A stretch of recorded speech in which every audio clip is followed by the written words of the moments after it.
Howdy howdy! Today I'm going to do a Dutch pour for you guys with only 5 colors, no blow dryer, and only using my breath. Let's get started by looking at the 5 colors I used for this painting. Firstly is Apple Barrel Gloss White, and this next color, I don't think they make this brand anymore, but the color is Metalic 14K Gold. And next is one of my favorite colors, it's Folkart Color Shift in Aqua Flash. I love this color, it's beautiful. Moving on, we have Apple Barrel Gloss in Turquoise. And lastly, we have Anita's All-Purpose Acrylic in Royal Blue. This isn't the bottle for it, but I already threw that one out. And that's our 5 colors. So let's get painting and I'll take you guys onto the canvas. To get started, I'm going to make sure I have a nice level canvas. I'm just using this level that I got in a toolkit. Looks great. I don't want that painting going anywhere once I finish painting it. Alright, so now I'm just organizing my paints a little bit. I don't know why, but I love putting them in a nice little order. And I'm going to start putting down that white background. So as I was putting this paint down, I noticed these big chunks of stuff in my white paint.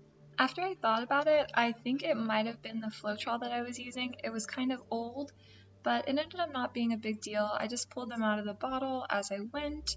I tried to be careful to get all of it. As you can see, it just pulls out like a string. It was really weird. It didn't end up making a really big difference. It just added a little bit of extra detail work for me. So once I got as much paint as I wanted on the canvas, I spread it out with my palette knife. I wanted to make sure I had a nice layer of white for this technique. Since you're blowing the paint, you need it to flow really well. And as I was spreading it out, I made sure to grab any extra little stringy clumps that came out of the white paint. I always take a little bit of time doing this because I like having a nice base layer to make sure that my painting is off to a great start. I just put some paint on my gloves to get the sides. They don't have to be insanely covered, I don't mind that. As long as there's some paint on them, they should be fine. And I just flick off the excess.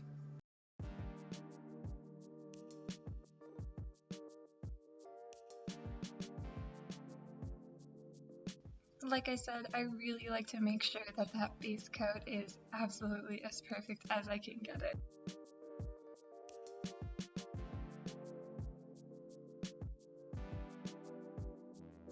So now that I've cleaned off my hands, I'm ready to start laying down the paint. And I'm going to start with that nice royal blue. I was a little bit nervous to start putting this down on the canvas after all of those chunks came out of the white, and the same issue was kind of happening with that royal blue as well, which is why I think it might have been an issue with my Flotrol. Again, it wasn't a super big deal. I just pulled the chunks out of the paint and made sure that there were none of them in the final product.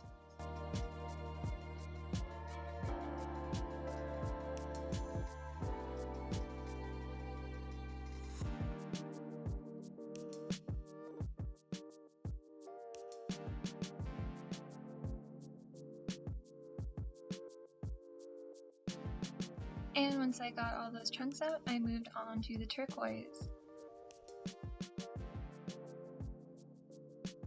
And after I laid down that turquoise, I moved on to the beautiful color shifting Aqua Flash. I love this paint so much, and I would use it in every single painting if I could. I went ahead and reversed those last 2 colors I put down. I didn't want the Aqua Flash and the gold to mix and end up being like a muddy brown, and I thought that my chances of getting a nicer color would be better if the royal blue and the gold mixed.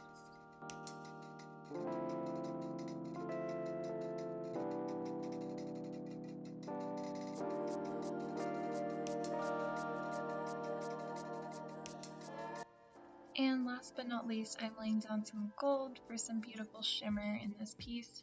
It also adds some nice contrast with the blues. Now I'm just going to add some white around the edges.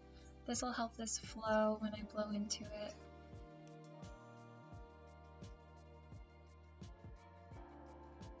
As you can see, I put quite a bit of that on there. To get started, I'm just going to use a straw to start blowing that white back down onto the color. You could just use your breath. I like using a straw sometimes because it's a little bit more precise with the blowing.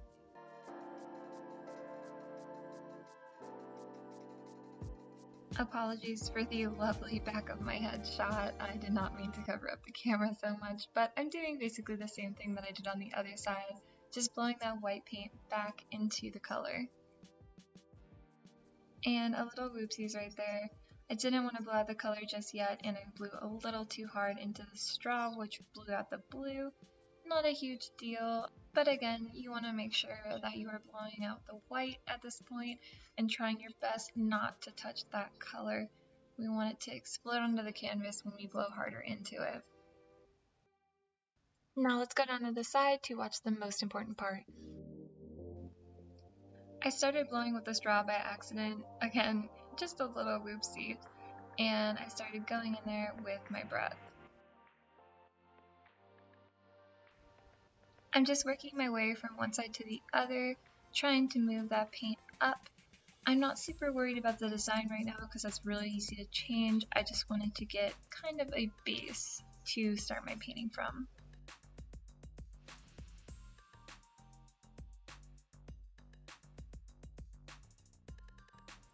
Now I'm just going back and blowing out the painting a little bit more. I love the wispiness that it looks when you blow it out far enough. If you had a hairdryer, you could probably do this in 3 seconds, but I definitely love the look of just using your breath on your painting. It gives you a sense of control that you can't really get with a hairdryer. You can even go back in with the straw for those extra little details. I'm using it to just blow out those edges a little bit more for just a tiny bit more wisp.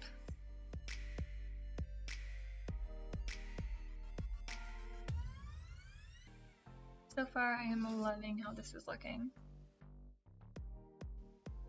Now I've come around to the other side to blow on the other side so that we don't have a weird line on the side of the canvas.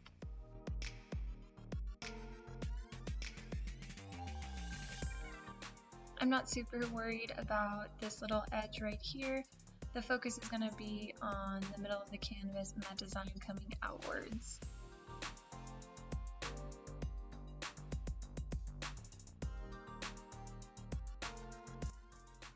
And I'm just going to go in for some last little details from this angle and get back in there with the straw a tiny bit for that extra control in the problem areas. And let's go back to a bird's eye view of this painting. I'm going to get the torch out and see if I can get any cells from this painting.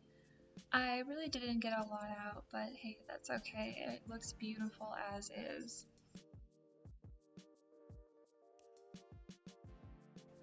Again, I'm going in with a straw to try and get some wisps out of those little edges and fill in some of the negative space.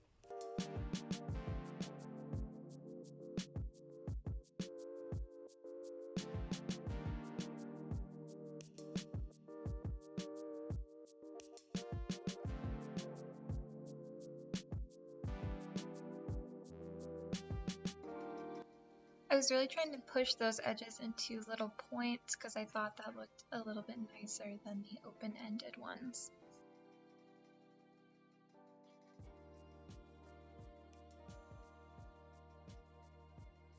I'm just doing one last torch to try and get any cells out of this painting. And just coming down and blowing it one more time in a couple little areas. I was hoping if I made the paint a little bit thinner in some areas, I might get some more cells.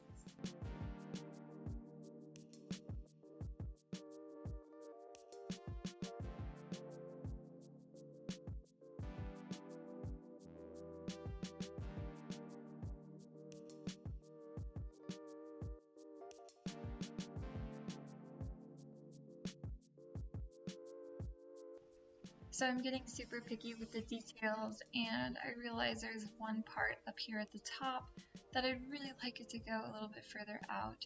So I'm going to come back in with some white paint in a second and try and use that white paint as a medium to blow it out a little bit further.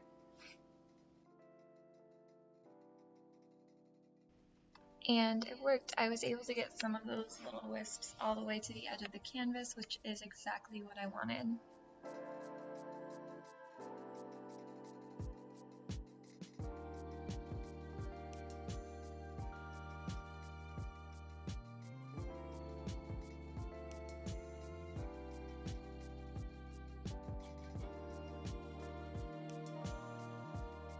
We're just going to do some finishing touches here and then finish up with one last attempt to get some cells out of this guy.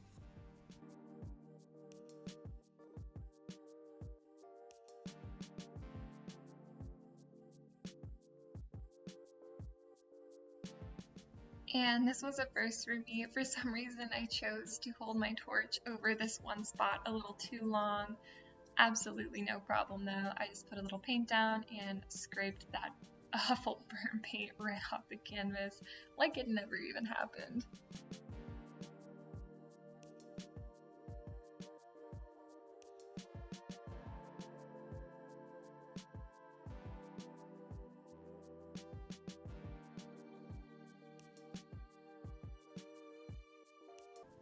I guess I just don't know how to leave well enough alone because I'm still going back in and doing some tiny little details. They didn't even make that big of a difference, but I guess it made me happy to try and get this as perfect as I possibly could.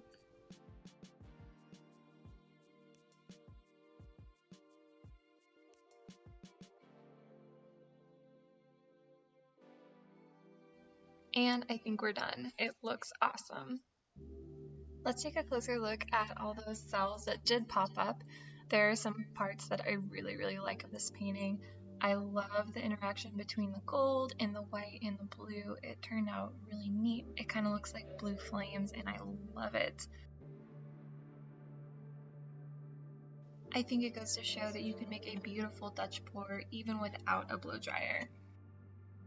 And let's take a peek at this painting when it's fully dry. Alright, so here's the painting all dry. I really like how it turned out even with the problems we had with the royal blue and the white. There are some parts that I don't like as much, but hey, that happens. I hope you guys enjoyed this video of me doing a Dutch pour without a blow dryer.